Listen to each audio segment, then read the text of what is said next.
চেষ্টা করেছিল, আজও পর্যন্ত কেউ ভুল ধরতে পারে নাই।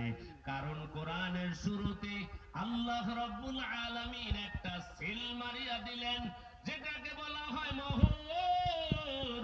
এই মোহর লাগাইয়া দিছেন, এটার মধ্যে কোনো ভুল নাই।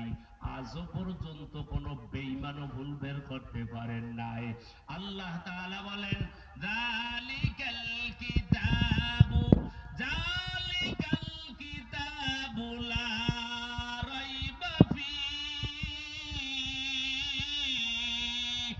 আল্লাহ কয় এটার মধ্যে ভুল নাই। আসেনি? আসতে কয় আসেনি। এটার মধ্যে কোনো ভুল নাই এবং ভুল হওয়ার কোনো সম্ভাবনাও নাই। বড় বড় পণ্ডিতের দিকে